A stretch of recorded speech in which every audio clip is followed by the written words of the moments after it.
Welcome to the Four Worlds podcast from Tomorrow's World Today.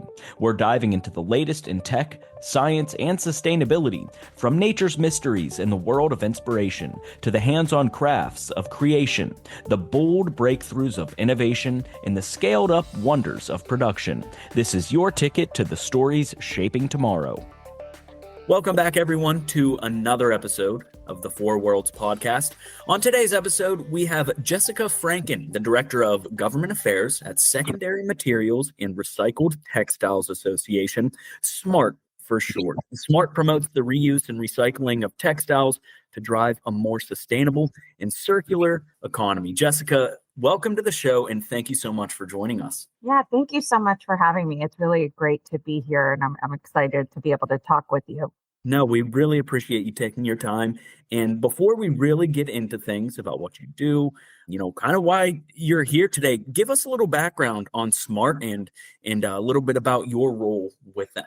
Yeah, absolutely. So I'm the Director of Government Affairs for SMART, which, as you said, is the Secondary Materials and Recycled Textiles Association.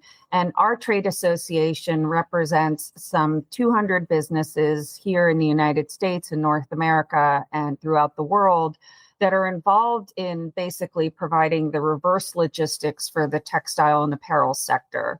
So these are companies that are involved in reusing and recycling textiles, either pre-consumer, industrial materials that are left over during the industrial manufacturing process, or oftentimes, or probably most often, sourced post-consumer. So these are materials that a consumer has used and no longer is finding them useful. And so what our industry does is we capture those materials and then see to it that they are either reused, recycled, or repurposed in some way. And so that includes sourcing materials from institutional facilities like hospitals and schools, or from charitable organizations like Goodwill and Salvation Army, who maybe aren't able to sell all of their materials in store. And so that gives them the opportunity to sell them and bring in more money for their charitable activities.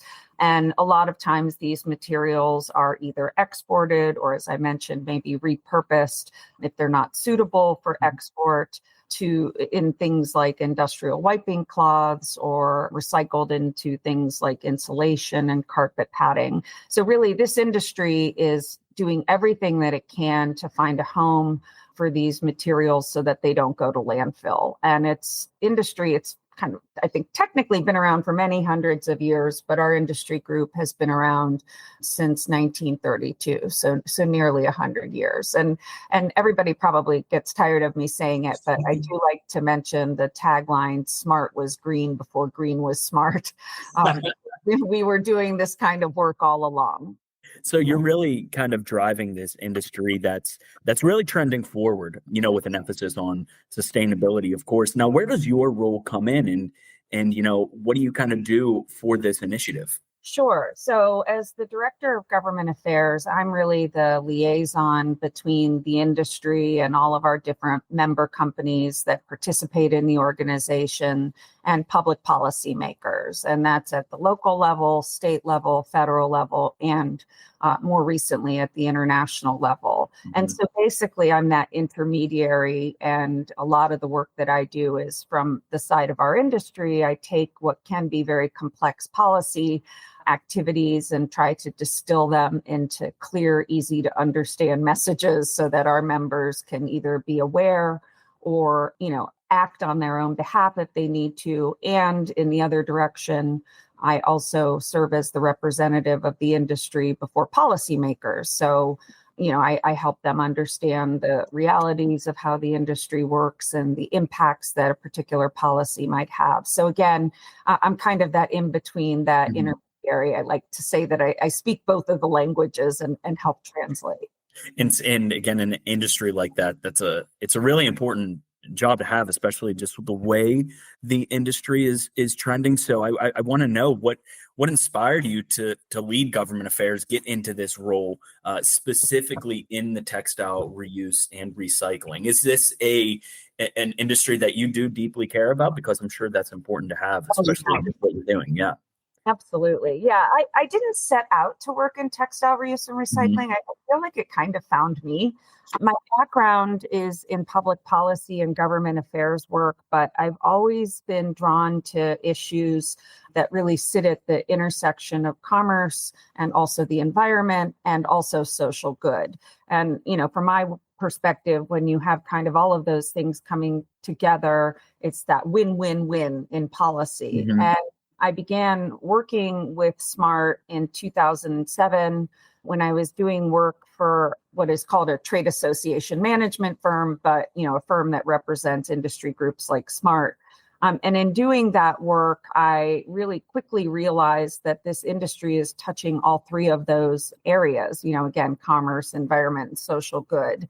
And what I saw in doing this work was that textile reuse and recycling is really one of the most tangible examples of circularity in action, again, because we all touch these textile and apparel materials on a daily basis throughout the world, but also because the companies that I represent take these materials that might otherwise end up in landfills, and they give them a new life. And again, that's through the resale and repurposing and recycling that I mentioned.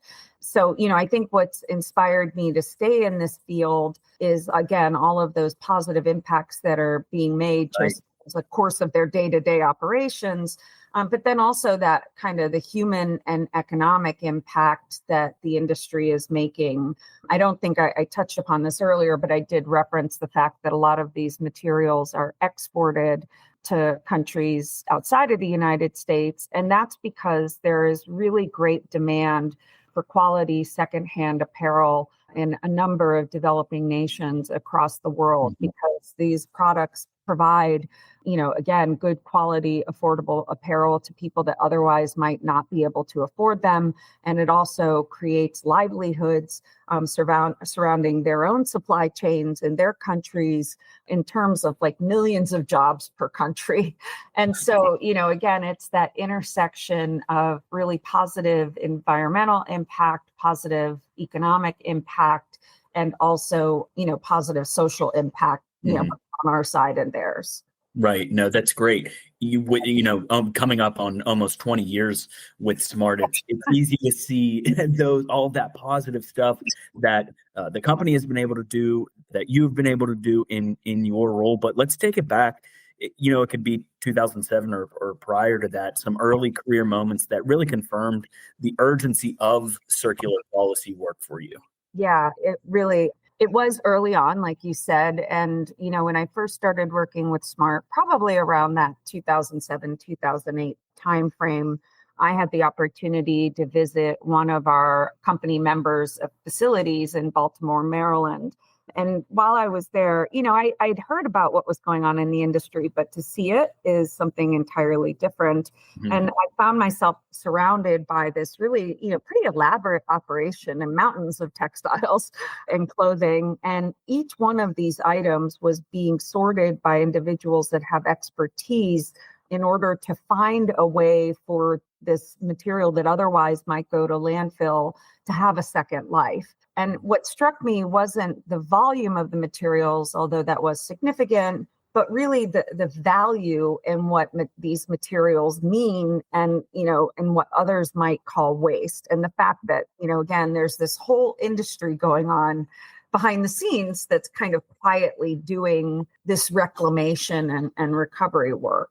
And then I think at the same time, though, I was aware of the fact that policymakers at times were writing rules that didn't really reflect the reality of the industry. And I think that's some of what we're seeing now is that, policies that could have the potential to shut down the very systems that are keeping these materials in circulation.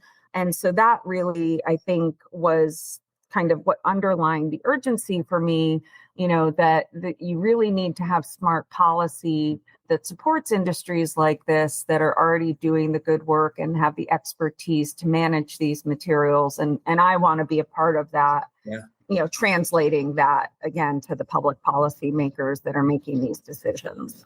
Right. And in your role working with policy, it's slow moving, I'm sure. And you did kind of touch on it. I just want to know what keeps you motivated, in the middle of slow moving policy environments. You gave a pretty good background, but if you have any other experiences that you wanted to share that kind of keeps you motivated doing what you do. Yeah, I think that like remembering why the work matters, policy can and typically is painfully slow. Uh, in fact, one time I worked on a regulation. I was just talking about this with some friends. I worked on a regulation at the U.S. Environmental Protection Agency for about 10 years myself. But when it started, I think I was 7 years old. It had been under development for 30 years. So that gives you an idea of just how slowly some of this policy can move. But then at other times, you also do have policies that move very quickly. Here in the US, it tends to be more at the state and local level.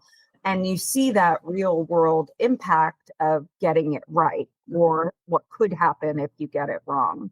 And so, again, when a rule change happens that either helps legitimate recyclers keep these materials in circulation or potentially threatens it, as you can imagine, that keeps you pretty motivated to make sure that you keep things moving in, not only moving, but moving in the right direction.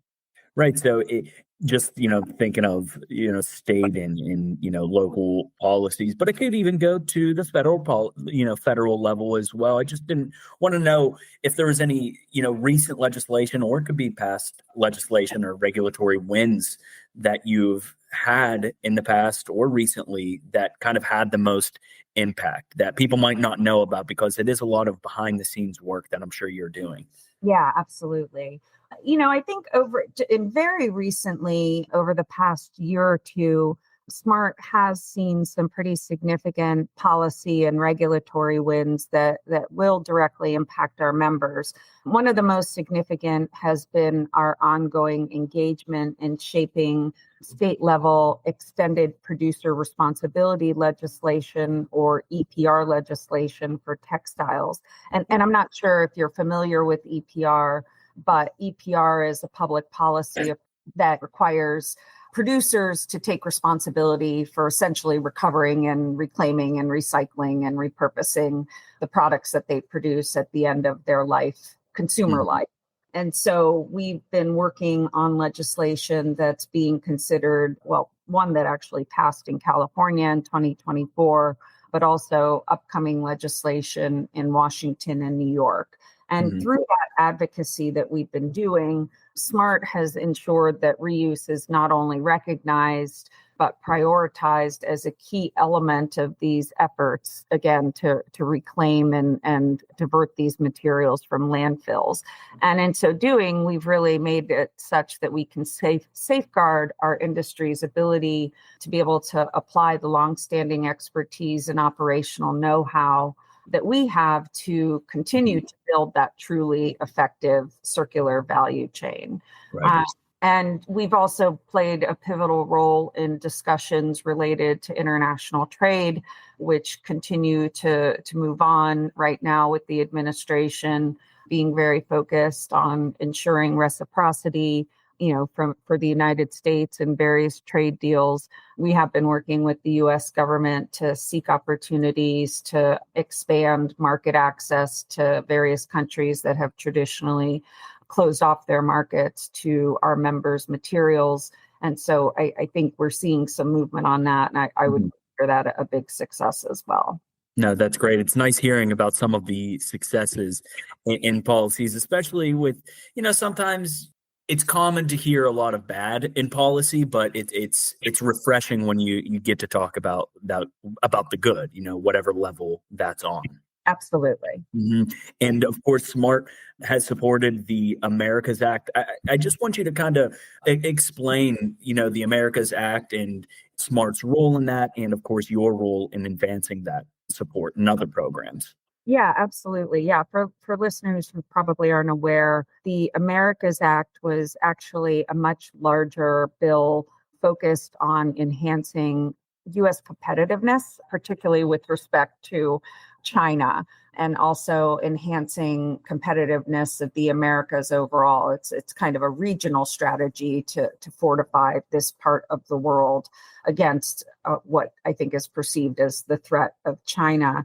And so it's a large bill with a lot of moving pieces in order to accomplish that. But there was a section of the bill that specifically calls for investment and tax incentives to strengthen the textile reuse and recycling infrastructure. So the work that our industry does here in the United States. And I think the thinking behind that was that, our industry is a great opportunity to help boost that U.S. competitiveness, create jobs, and expand sustainable manufacturing capacity. And so we were not the lead on that bill. There was actually another trade association, the American Circular Textiles Group, which took the lead on getting that bill introduced, but they're an allied organization of ours, and that we share, some of the same goals. And so as soon as we learned about the bill's introduction, we were all over it. And, we stated our support publicly in press releases and various media engagements, and pretty much any chance that we could get. Now, like so much legislation on Capitol Hill, it stalled because, as we know, it could be to get things through in Congress these days.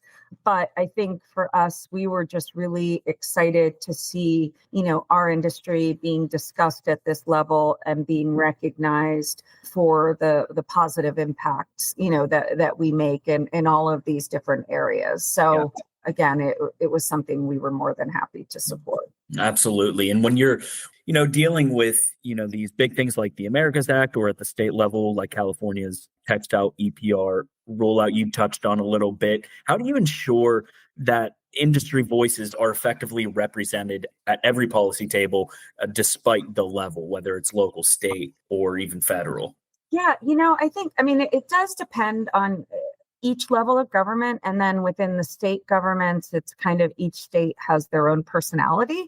But generally speaking, we do whatever we can. If there is a formal stakeholder process, like something that we saw in Washington State and now are seeing, in California, and now are seeing in Washington State, the legislators that introduced these EPR measures made a real effort to have a formal process to bring together stakeholders so that we could all weigh in. So, as soon as we catch wind of that kind of activity, we jump in and get involved.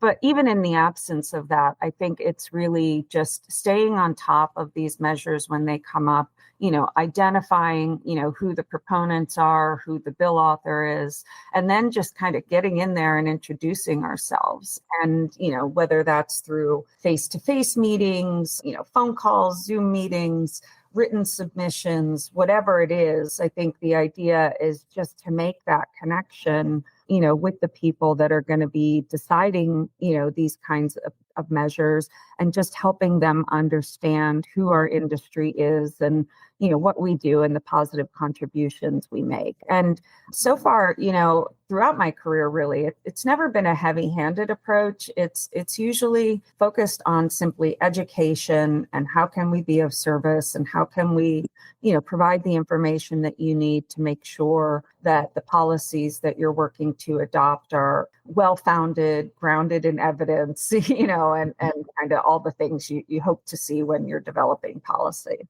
Right. And when you're approaching that and, speaking with all of these people, going to the policy table, what sort of policy innovations, let's say like reuse first language and EPR, do you see as transformative when you're going about your day-to-day with these policies?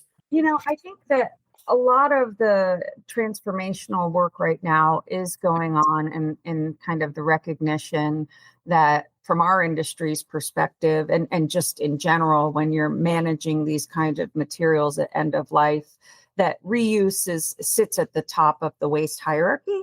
And so kind of recognizing that priority is there and should continue to be there in all of these processes. So, kind of working with policymakers to help them understand that that's where the most positive impact is. But then beyond that, working with policymakers to understand that, once those materials no longer have the capacity to either be reused or repurposed in some way, helping them understand that there may be, other ways to recycle these materials and helping them figure out ways to support those companies that are, getting involved and kind of putting their necks on the line in order to develop these technologies. And so, again, I think it's kind of helping the policymakers understand that this isn't really just about kind of managing the waste at the end of life and seeing to it that it doesn't go to landfills, but also supporting the companies across the board that are doing that work to make it happen. Because again, these are companies that are investing tremendous time and resources and capital in order to do the right thing to manage these materials. And they're also companies that, quite frankly, are economic engines here, in the United States and, as I mentioned, abroad. How is Smart preparing members for shifting to that global trade and the roles that surround the secondary textiles? I think that we do everything we can to just really take the complex policy initiatives that are coming out. And like I said at kind of the outset of our discussion, to translate them into material they can understand, because a lot of policy language can be pretty arcane and you really kind of have to search for what the main point is. And so I think kind of the first step from our side in order to prepare them is to just translate what it is that we're seeing. And then there's kind of an element of prognostication that goes along with that. You have to kind of think about, and some of this is just based on experience. Okay, if X happens, then Y happens, Z is probably the outcome. And so, getting our members ready for any kind of realities that are coming up is another piece of it, trying to anticipate what's next. And then I think, pointing them in the direction of similar policy models that may have been enacted impacting other industries. You can learn a lot from those kinds of past activities and see how it might shape the future. So, I think, again, it's a combination of all of those things. And that may be in, policy briefs, it's newsletters, it's webinars, it's face-to-face meetings, it's individual calls. I look at myself, again, I know I said this at the beginning, but kind of a translator and just a resource to help people understand, what's going on and what it might mean for their business. Yeah, absolutely. It's an important role that you play. And I don't want you to undersell it, but it's a significant thing that you do and beneficial to everybody that you're working with, whether that's on the national scale or even the international scale. Yeah. Thank you.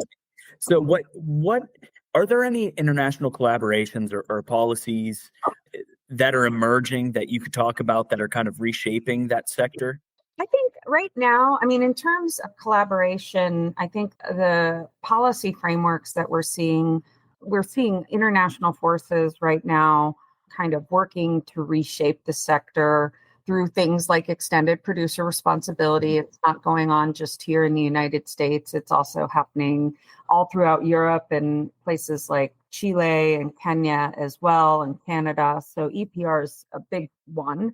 But there are also some discussions going on right now at the United Nations level where they're looking at kind of definitions of what textile materials would be regarded as reusable and those that they might classify as waste. And these might sound sort of technical in nature, but they do have the potentially real world consequences, because if these materials are inappropriately misclassified by the United Nations, then you have the potential for these materials to become subject to export restrictions or bans when, in fact, these materials are intended for legitimate reuse and recycling. And that can, of course, jam up all of these circular trade flows that are going to be necessary in order to make these circular policies like EPR, work. But then on top of it, it's this, and this is the one that honestly keeps me up at night. It's the potential for impacting the livelihoods of millions of people, again, through places like Africa and Central America and Asia. It's really alarming that some of these decisions are being made. I think they're very well-meaning, but maybe not always well-informed, or, maybe a little bit misinformed by misinformation. And they have the potential to impact so many millions of lives in a negative way.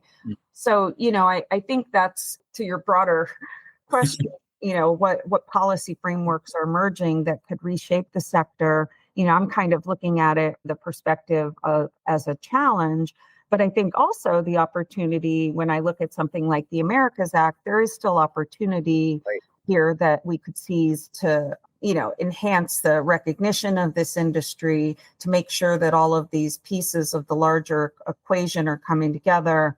So there's a lot of positive stuff too. I don't want to make it all sound scary and big and bad.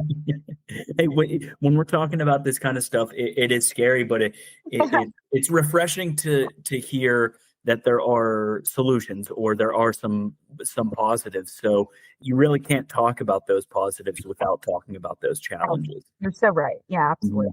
And just speaking more on those challenges on the production side of things, what are some of the most pressing operational challenges that your members seem to face in complying with these new textile laws, or future textile laws, or even in the past? I think that operationally, again, and I don't want to be too repetitive. That's okay. There's a lot of question at this point in time, because EPR in the United States, at least, is entirely new for textiles. I think I mentioned earlier that there have been, a number of EPR programs that have been applied to other product categories. So, but the textile policy for EPR is totally new in the United States. California was the first state to pass it. So I think operationally, one of the challenges that they might have is just simply not knowing how it's going to all shake out at the end, and I've been with public policy people like myself, but in other roles in the sector, in industry panels and even in private conversations where, someone will ask, how do you think it's going to impact the industry? And none of us can answer that, because there's no precedent here, in the United States. It's truly novel legislation. So I think that uncertainty, as I'm sure in any kind of business, uncertainty can be a real operational challenge. And then I think also, as part of the EPR framework overall, there's going to be a lot of reporting that needs to happen. The companies that produce these materials are ultimately responsible for, again, kind of figuring out how to recover these materials and fund those activities. But at the end of the day, I think, there are going to be all the different players like our industry that are helping them to accomplish that are going to have to provide, the data and information about where these materials are going, how they're being reused, what their composition is. And I think our industry is still figuring out the best and most efficient way to communicate that information, without knowing what specific information they're going to need. So it all kind of ties back into that theme of uncertainty. But, again, one of the things I will say about working with this industry under SMART is they are really scrappy and adaptable. I've just seen it throughout the years. So I do think they'll be able to adapt, but it can just be a little bit uncomfortable at times. Yeah. And, just that kind of leads into my next question, just with some systems like tracking, reuse, or reporting metrics. How are you helping members implement those practical systems when it comes to policy goals? Yeah, I think that at this point in time, it really is still an area where everyone is still learning. Like I said, EPR is so new here. So, we are looking at what other industries have done under earlier EPR laws in other sectors. So again, that's things like packaging and electronics and paint, and how those industries have gotten involved in tracking and reporting. And we're also looking at what's unfolded in other countries that are ahead of us on this. France has had a textile EPR program since 2007. So I have no doubt there's, good learning there. And, that'll just mean like kind of starting at the basics, identifying the data that they already collect, then identifying, what gaps they might have, and then doing that investigation into kind of what kind of reporting and tracking tools and technologies are out there to help them consolidate, that information into a singular package that can be presented to the powers that be. So, SMART will be, I think, doing that work with our members at the same time, and it'll be probably a bi-directional effort where, they're sharing information with us and we're going out and doing some of that research and sharing it back with them and then coming up with what those best options are. So it's definitely, it's still a bit of a moving target, I think is probably the bottom line here. But, I think it's a process that will evolve into something more concrete.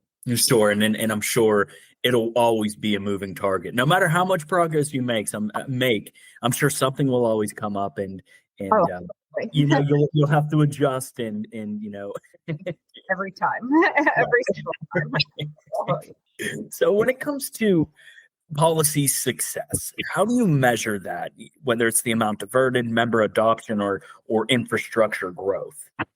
I think it's kind of based more on, or at least it starts with the outcomes. So, from our industry's perspective specifically, that means, more garments and household textiles and other textiles getting that second and third life, or maybe fourth life, like I mentioned. You were headed to the landfill. I think that some of it from SMART's perspective, so the association's perspective as a representative of the broader industry, that is that growing momentum that we're seeing with things like government support. So that's, grants and tax incentives and other funding opportunities, but also kind of the policymakers' willingness to hear what we have to say and recognize, again, the contributions that we're making. And, I think also where policymakers and the public really understand that the work that our members are doing, this textile reuse and recycling, is truly essential. And what happens then is that ends up being reflected in the policies that are developed and kind of the narrative that surrounds the industry. So there are multiple layers to it, but I think kind of the emphasis is that overall recognition of what the industry is doing and kind of how that plays out in these different segments. Well, I hope there's a lot of success coming your way, coming SMART's way. And so that's kind of what leads me into my next thing. What is next? What's on the horizon for textile policy, whether that's the federal or state levels, whatever level that you want to talk about, and, some upcoming policies or bills that are kind of most crucial that you think people should keep an eye on? Yeah, I think that right now, the thing that we're most engaged on here in the US is these EPR measures, like I said. So California is still working to implement the law that it passed, and that will unfold over the next several years through its regulatory process. And then, as I mentioned, states like Washington and New York are advancing their own legislation on this subject matter. And typically, once that kind of state activity starts to pick up steam, other states move forward in adopting it too. So I think the state activity is something, that focus on EPR at the state level is something we're very focused on.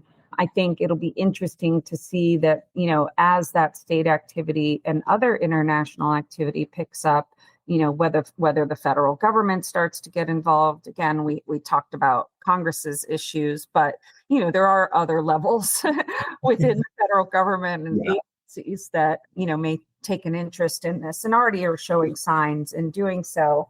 The other activities that I mentioned earlier, this work that's going on at the United Nations level and some of the global activities, that are well-intended but have the potential to be problematic. Those are going to be things that we're working on. And I would only expect that this global dialogue is going to grow and continue. So I think kind of making sure that we're engaged and doing that same kind of educational work that we've been doing here, in the United States at a more micro level and expanding that to a more macro level. And we're getting some traction on that. And, I'm excited to be a part of that work. Again, we kind of finally have this platform to share the work that we're doing and to make this positive difference in a real way. And again, at all levels of government, that's not something that happens all the time. So it's pretty cool. And how can other people get excited, like industry players or listeners? How can they contribute to policy development, whether that's as an advocate or a collaborator? Well, I think that the first thing for anybody that's interested in learning more about SMART as an organization, I would invite them to go to our website, smartasn.org. And, you can learn a lot about the industry and the background and some of these policy topics. And then I think that, for those that are just kind of interested in staying up on these topics overall, pay attention to what's, coming out of your local and state governments in particular. Keep an eye on legislation, that's being discussed, again, as it relates to kind of addressing these issues related to textiles. And the great thing about the public policy process, kind of quote unquote lobbying and advocacy oftentimes gets a bad name, but it's really part of our constitutionally protected process and ability to engage our government and express our position on these topics. And so it's not just limited to groups like SMART, it's limited to anybody, who is a constituent of these policymakers. And so, I would suggest that if they have an interest in this, again, they can reach out to groups like us to learn more, or maybe if they're in the industry, join our group to have that collective power. But also, as a constituent, they can do their own outreach as well. So I think a lot of it is really just staying informed. And the more that you get engaged, the more you learn. I mean, we're all kind of learning as we go because, like I said, it's relatively new here in the United States. Right. And so the nice thing about that is, you're not behind the eight ball. We're kind of all learning at the same pace. And that's a good place to be. Yeah, we're all in this together right now. We're all going at the same pace, learning, something new. And I definitely learned a lot sitting down here and speaking with you. And I hope the listeners also learned something new. So I just want to thank you again for joining us. Yes, absolutely. Thank you so much. I really enjoyed talking with you. You asked great questions and I appreciate your interest in this. Yeah, absolutely. It's a big part of us. We love sustainability, anything second life or third life, fourth life, like you said, when it comes to textiles and materials. Is there anything that you might want to add before we wrap things up? No, I mean, again, I would invite people to visit the SMART website. Again, that's smartasn.org. I'm also on LinkedIn. People should feel free to connect with me there. And of course, SMART is too. And again, that's another way, social media is such a good way to kind of stay on top of the key developments. We're really, making sure that we pump that out to the broader public. But I think you can, again, one of the things that I really pride myself on doing for SMART is making this information easy to understand for people.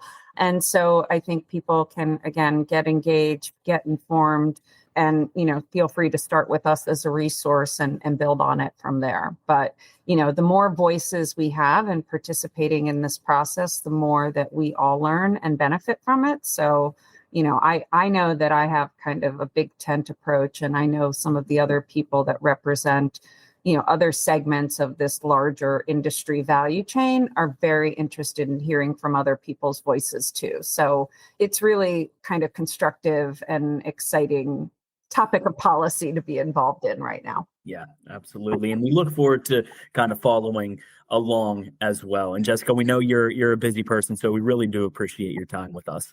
Thank you so much. Again, I really appreciate your interest and taking the time to have this conversation. Our pleasure. Our pleasure. Well, thank you again, Jessica. And thank you, everyone, for listening. That's all the time we have. We'll see you next time. Thanks for listening to this episode of the Four Worlds Podcast. Until next time, you can catch up on the latest innovations shaping our world at tomorrowsworldtoday.com. Follow us on Facebook and Instagram, and be sure to subscribe to our YouTube channel.